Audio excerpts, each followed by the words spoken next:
Hello बच्चों। जो हमारी क्लासेस रेगुलर चल रही है उन क्लासेस में आपके टॉपिक 1 बाय 1 करके सारे कंप्लीट मैं आपको करवा रहा हूँ। इंग्लिश में ऐसा भी टॉपिक नहीं छोड़ेंगे जो कोई आपको नहीं आता होगा, बल्कि सारे टॉपिक ऐसे करेंगे जो आपको बहुत अच्छे से आ जाएंगे। देखो बच्चों, हमारे टेंस कंप्लीट हो गए, जैसा कि आप सभी को पता है। पूरे कंप्लीट मैंने स्टेप बाय स्टेप आपको बताए हैं, मालूम है आप सभी को। तो मैं आपको ये कहना चाहूँगा कि जो टेंस मैंने कहे उनका आप नोट्स बनाइए, स्क्रीनशॉट ले लीजिए। जैसे ही वीडियो बनाता हूँ कुछ टॉपिक होता है स्क्रीनशॉट ले लीजिए। जैसे अभी लास्ट वीडियो के अंदर मैंने उसमें एक मिस्टेक कर दी थी। सेंटेंस जो था, किसी बच्चे ने जैसे बोला, कमेंट्स किया कि सर सेंटेंस में थोड़ी सी मिस्टेक आ गई थी। मैंने देखी यहाँ पर आई और वी के साथ में आपको कहता हूँ हमेशा शैल का प्रयोग करते हैं, और जो अदर सब्जेक्ट होते हैं ना उनमें विल का प्रयोग करते हैं। तो आप उसमें करेक्शन कर लीजिएगा, क्योंकि वहाँ पर एक जगह लिखा हुआ है ही शैल, ठीक है, या फिर लिख रखा है मैंने राम शैल।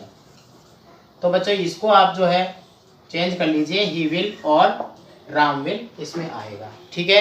करेक्शन हो, गलतियां हो जाती है, आप सभी समझदार हैं, तो आप इसको करेक्शन आप उसमें कर लीजिएगा, ठीक है। क्योंकि वीडियो तो दोबारा बनेगा नहीं, बनाऊंगा तो उसमें करेक्शन दोबारा फिर पढ़ना पड़ेगा। तो आप उसमें ये बात ध्यान दीजिए, जो रेगुलर वीडियो देख रहे हैं जो लोग, उनको पता है, ठीक है। ओके, अब जो हम शुरू करने जा रहे हैं, टेंस नाम का टॉपिक कंप्लीट हो गया। आप थोड़ा राइटिंग पार्ट पे आते हैं। देखो बच्चों, राइटिंग या कंपोजिशन ग्रामर का ही पार्ट चलता है, बोलते तो ऐसे हैं। जो राइटिंग होती है,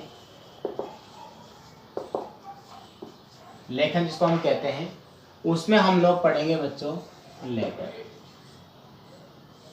लेटर जो है ये तो आप लोगों को सबको पता है कि बहुत प्रकार के होते हैं। बिजनेस लेटर होता है, जॉब लेटर होता है, फॉर्मल लेटर, इनफॉर्मल होता है। तो पहले मैं आपको बताता हूँ, लेटर वैसे स्पेशल तो होते हैं दो प्रकार के, एक तो होता है फॉर्मल और एक होता है इनफॉर्मल। जैसा कि मैंने आपको बताया, फॉर्मल और इनफॉर्मल दो तरह के होते हैं।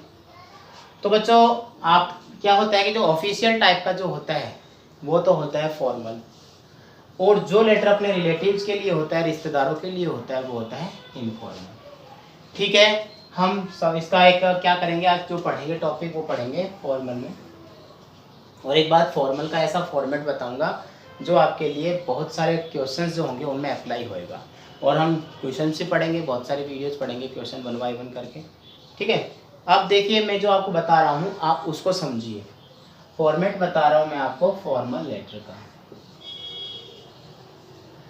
फॉर्मल लेटर, देखो बच्चों ध्यान से समझना। फॉर्मल लेटर जिसमें क्या होता है कि imagine that you are Ram living at 21 Raja park Jaipur, write a letter to the principal of your school, complain him about the condition of your classroom, fans, electricity, कुछ भी होता है। सब शिकायत से, कंप्लेन से रिलेटेड ज़्यादातर होते हैं फॉर्मल के अंदर, आप सभी समझदार हैं। तो अब क्या करेंगे, इसका एक फॉर्मेट बनाते हैं, बिना क्वेश्चन का हम लोग फॉर्मेट बना रहे हैं, ठीक है। सपोज दैट मैंने, या कलेक्टर को जैसे कॉलोनी के अंदर कोई प्रॉब्लम हो गई, वाइन शॉप की दुकान है या शॉप है तो वहाँ हटाना है, सैनिटरी कंडीशन ऑफ लोकेलिटी, कैसा भी हो, थीप चोरियाँ हो रही है, ऐसे लेकर के। तो हम क्या करेंगे, सबसे पहले अपना एड्रेस, जैसे यहाँ पर है ये वाला है, मैंने लिखा 21 राजा पार्क जयपुर, ये है बच्चों लिखने वाले का पता, ठीक है। उसके बाद हम डेट डाल देते हैं, जैसे कोई भी डेट हो, जैसे मैंने यहाँ पर डाल दिया 15 मार्च 2021। ये डेट कौन सी आती है बच्चों, आप लोग पता है, जो जिस दिन हम लेटर लिखते हैं उस दिन की डेट आती है। अभी फॉर्मेट बना रहे हैं। अब क्या करेंगे, यहाँ पर एक लाइन छोड़ करके जिसको हम लिख रहे हैं, जैसे किसी को शिकायत, कलेक्टर को सीधा एक बार करते हैं कि देखो फॉर्मेट में कलेक्टर लिख देते। तो मैंने यहाँ लिखा the collector Jaipur district Jaipur, ठीक है बच्चों। देखो ये एड्रेस हुआ है यहाँ पर, ये एड्रेस, ये डेट हो गई, यह एड्रेस हो गया। उसके बाद में क्या करते हैं, हम इसमें लिखते हैं सब्जेक्ट। यहाँ बता रहा हूँ मैं आगे क्या लिखते हैं बच्चों, सब्जेक्ट, यानी इसका विषय क्या है, ये लेटर किस पर्पज से लिखा जा रहा है। तो देखिए जो मैं ये बता रहा हूँ, इसमें सबसे पहले जो मैं बता रहा हूँ, इसमें कंप्लेंट बता रहा हूँ, कंप्लेंट, समझ गए ना। कंप्लेन लेटर में आपको बता रहा हूँ बच्चों, जिसमें हमने लिखा है एड्रेस, लिखने वाले का डेट और पाने वाले का एड्रेस। अब यहाँ पर सब्जेक्ट लिखे तो लिखेंगे कंप्लेंट अबाउट, कंप्लेंट अबाउट। उसके बाद में क्या करते हैं, कंप्लेंट अबाउट के बाद में complaint about the insanitary of condition of your locality, complaint about the bad condition of classroom, complaint about to close the wine shop, कुछ भी हो सकता है, ठीक है ना। ये हमें क्वेश्चन बताएगा, मैं आपको समझाऊंगा, डिटेल से समझाऊंगा अच्छे से। उसके बाद क्या करते हैं, लिख देते हैं हम लोग सर। अब उसके जस्ट नीचे हम लोग स्टार्ट करेंगे, तो कैसे लिखते हैं,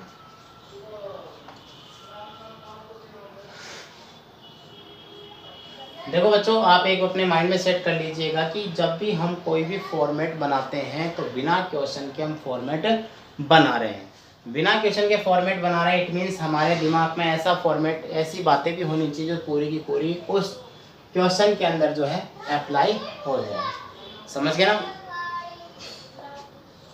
तो देखिए यहाँ पे लिखते हैं विद रेफरेंस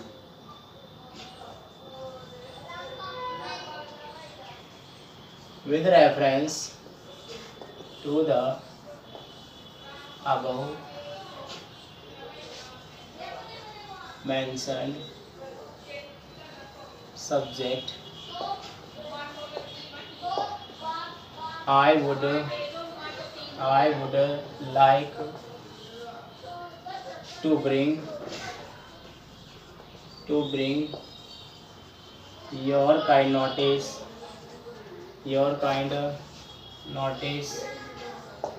that, देखो मैं समझाऊंगा, पहले एक बार लिखता हूँ फिर मैं आपको समझाऊंगा।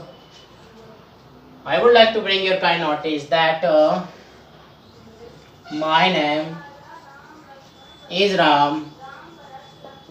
I am, हमारा एड्रेस हमने यहाँ पर दे दिया, तो यहाँ लिखा माई नेम इज राम, मेरा नाम राम है। आई एम अ मेंबर, इसीलिए थोड़ा लिखते हैं एक बार, Ram. I have been living, LIVING, living at 21 Raja park, खुद का एड्रेस यहाँ पर वो बता रहे हैं, Raja park Jaipur, for 20 years, मैं 20 साल से मैं इस पते पर रह रहा हूँ। There is a society in my locality. There is a society in my locality. I am a member of the society. भाई मैं क्या हूँ, सोसाइटी का सदस्य हूँ, पूरी बातें समझाऊंगा। I am member of the society. There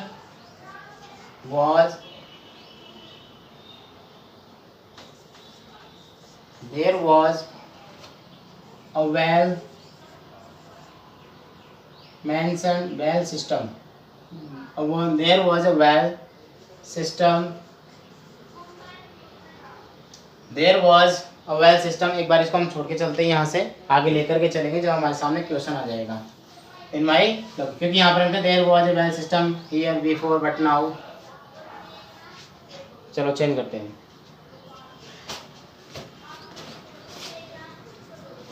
क्योंकि यहाँ पर हम 2-4 लाइनें एक और जोड़ेंगे तो वो क्वेश्चन के अकॉर्डिंग ले करके चलेंगे। अब यहाँ पर क्या करेंगे बच्चों, देखो यहाँ लिखेंगे due to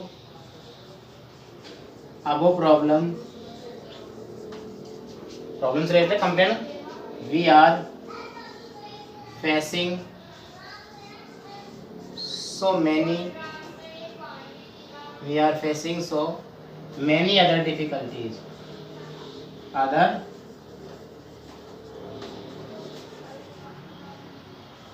difficulties. We are facing so many other difficulties. Please, ELEASE, look into the matter and देखिए यहाँ पर कंप्लीट होने वाले, इसलिए मैं ज़्यादा मिटा नहीं रहा हूँ। And solve the problem as soon as possible. ठीक है, और यहाँ पर बच्चों हम लिख देते हैं thanking you, thanking you, yours आपका, और यहाँ पर नाम आ जाता है। तो देखो बच्चों, ये हमारा बना है एक पैटर्न, एक फॉर्मेट बना है, जिसे आप देखिए सबको दिख रहा होगा। कहीं ऐसा तो नहीं है कि आपको कोई ऐसी लाइन नहीं दिख रही हो, दिख रहा है सबको अच्छे से। इसको आप अपनी कॉपी में भी ज़रूर लिखना, 1 बाय 1 लाइन करके। अब देखिए मैं आपको इसको समझा देता हूँ एक बार, 1 मिनट बस समझा देता हूँ मैं आपको।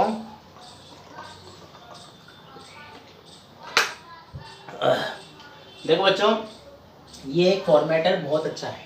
देखिए यहाँ हमने लिखा है 21 राजा पार्क जयपुर। क्वेश्चन जैसे suppose that imagine that you are Ram living at 21 Raja park Jaipur, write a letter to the collector of your district. ठीक है, complaining about the condition of your locality. भाई आपकी कंडीशन जो है लोकेलिटी यानी कॉलोनी की हालत ख़राब है, उसके बारे में आप यहाँ पर बताइए। ठीक है, तो देखिए बच्चों, यहाँ पर हमारा एड्रेस, ये डेट आ गई, और जिनको लिखना होता है उनका पोस्ट और उनकी जगह आ गई।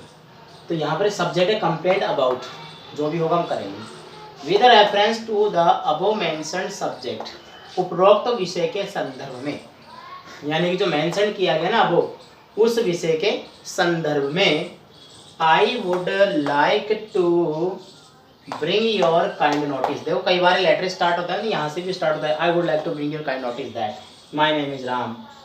ठीक है, तो हम लोगों ने थोड़ी लाइनें ऑलरेडी कर दी यहाँ पर, with reference to the above mentioned subject के उपरोक्त विषय के संदर्भ में, क्योंकि हम लोग जो लेटर लिख रहे हैं वो बताएंगे किस विषय में लिख रहे हैं, तो उपरोक्त विषय के संदर्भ में। ठीक है, I would like to bring your kind notice की मैं आपको बताना चाहूँगा, ध्यान दिलाना चाहूँगा that my name is Ram, बोले मेरा नाम राम है। तो भैया राम है तो क्या करें, ध्यान किस बात का, नाम के लिए? नो नो, पूरा पढ़िए। I have been living at 21 Raja park Jaipur for 20 years. मैं 20 साल से 21 राजा पार्क जयपुर में रह रहा हूँ। There is a society in my locality. देखो सोसाइटी और लोकेलिटी का मतलब क्या होता है? सोसाइटी होती है एक समिति, देयर इज सोसाइटी, एक समिति इन माई लोकेलिटी, मेरी कॉलोनी के अंदर, हमारी कॉलोनी जो जगह है वहाँ पर एक समिति बनाई हुई है।